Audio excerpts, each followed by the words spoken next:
है रूहानी सफ़र दा मुसाफिर है।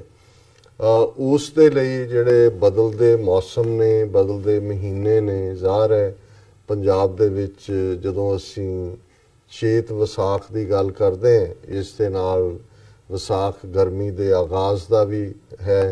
हुण जिवें पिछले सैगमेंट ये मैंशन भी होया मीह पै ने फिक्रमंदी है किसानां क्योंकि वाढियां का सीजन भी शुरू हो जाता सी और जदों तक वाढियां मुकम्मल होनी है और फसल जे घर आ गई सुखी सांदी मीह ना पै झक्खड़ ना चले जिहड़े पंजाब च हुंदे सी वाह वरोड़े जिन्हां नूं कहंदे सी तो फिर एक खुशी का मुकाम भी हुंदा सी। और फिर असीं देखते हैं कि अगों जेठ हाड़ जिहड़ा है वो भरपूर गर्मी है फिर बरसात। सो साडी धरती दे मौसम भी साडी सुरत दे उत्ते भी प्रभाव पाउंदे ने। ज़ाहिर है साडी आर्थिकता जिहड़ा खुशहाली उस नाल भी जुड़े हुए ने। सो गुरु साहबान ने जिहड़े कि मुढ़ले तौर दे उत्ते रब नाल जुड़े हुए रब दे भेजे हुए वो रब दे सुनेहा देण वाले प्यार दा सुनेहा रब दी याद दा सुनेहा देण वाले महान गुरु ने जगत गुरु ने उन्होंने मौसमां दे नाल जुड़े होया भी महीनियां नाल भी और लोकां दे विच जिहड़ियां वारां सी लोकां च जिहड़ियां बहादरी गाथावां उन्हां दे नाल जोड़ के भी बाणी रची।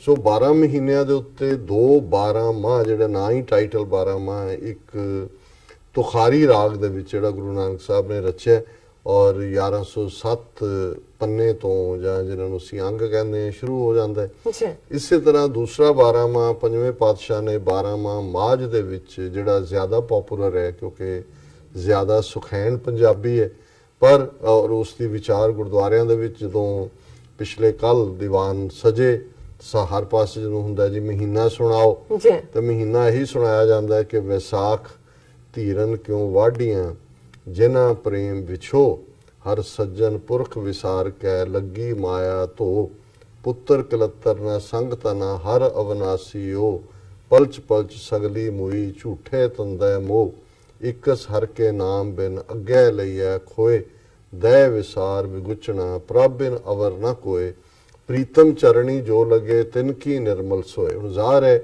कि इस सारे दे विच भी जिहड़ा थीम है वो विछोड़ा ते मिलाप प्यारे तो विछोड़ा वो पति पत्नी दा लवर बिलवड दा रूहां दा इश्क हकीकी दे विच रूह ते रब दा और फिर मिलाप दी थां क्योंकि जिहड़ी विछोड़े दी पीड़ हुंदी है वो उस पीड़ नूं जदों असीं सारी गुरबाणी देखते हैं गुरमत देखते हैं बेशक बांह वड्डी जाए पीड़ होएगी बीमारी होए पीड़ होएगी पर सब तो असह पीड़ जिहड़ी है वो विछोड़े दी मन्नी गई है।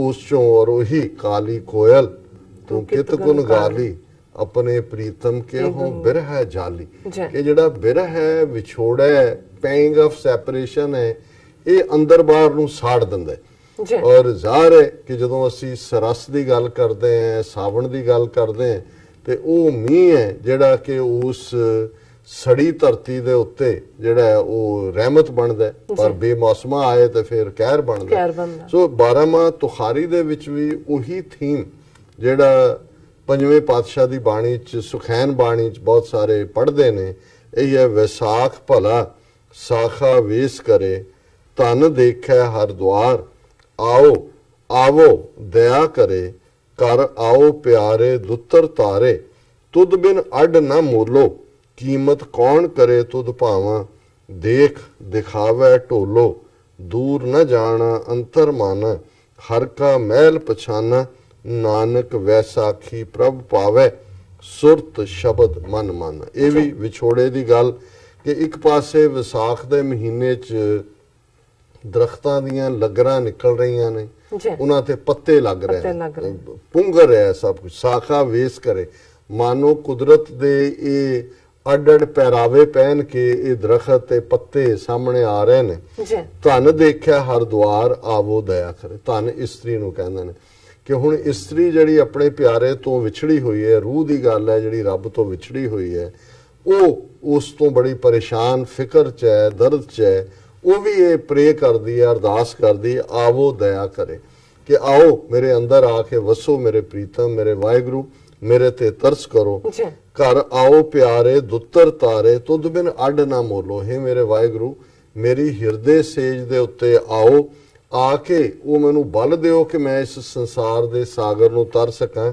तेरे बिना ते मेरा कौडी भी मुल नहीं है। अड कौडी नू कहंदे ने। तुद बिन अड ना मोलो कीमत कौन करे तुद भावां, देख दिखावे ढोलो। हे मेरे प्यारे पति, हे मेरे प्यारे मैं उस कीमत नू किवें जान सकदी है ਜਿਹੜੀ ਕਿ ਤੈਨੂੰ ਮਿਲਣ ਦੇ ਨਾਲ ਜੋ ਕੁਝ ਬਣ ਜਾਂਦਾ ਹੈ। ਮੈਂ ਕੌਣ ਹੈ ਜਿਹੜਾ ਉਸ ਨੂੰ ਜਾਣ ਸਕਾਂ। ਹਾਂ ਦੇਖ ਦਿਖਾਵੇ ਢੋਲੋ, ਤੂੰ ਇਵੇਂ ਕਰ ਕਿ ਜੇ ਤੂੰ ਦੇਖਦਾ ਤੇ ਫਿਰ ਮੈਨੂੰ ਵੀ ਦਿਖਾ ਆਪਣੇ ਪਿਆਰ ਦਾ, ਆਪਣੇ ਵਸਲ ਦਾ, ਆਪਣੇ ਮਿਲਾਪ ਦਾ ਰਸ। ਦੂਰ ਨਾ ਜਾਣਾ ਅੰਤਰ ਮਾਨਾ ਹਰ ਕਾ ਮਹਿਲ ਪਛਾਨਾ। ਮੈਂ ਤੇਰੇ ਤੋਂ ਦੂਰ ਨਾ ਹੋਵਾਂ, ਅੰਦਰ ਤੈਨੂੰ ਮੈਂ ਹਰ ਪਲ ਮਹਿਸੂਸ ਕਰਾਂ। हे ਵਾਹਿਗੁਰੂ ਮੈਂ ਤੇਰੇ ਘਰ ਦੇ ਵਿੱਚ ਵਸਾਂ। ਹਰ ਕਾ ਮਹਿਲ पछाना नानक वैसाखी प्रभ पावै सुरत शब्द मन माना। कि गुरु नानक साहब फरमाते ने कि भाई ये ताई विसाखी का जिहड़ा ये मेल है ये संभव है वाहिगुरु नूं पाण दा, जे सुरत दे विच शब्द पुढ़दा है। सुरत ते शब्द दा मेल है ते वो ताई होएगा कि मन दे अंदर शब्द दृढ़ करके वासा करे ते फिर सुरत शब्द दा मेल अल्टीमेटली उस वाहिगुरु दे नाल मेल करवांदा है।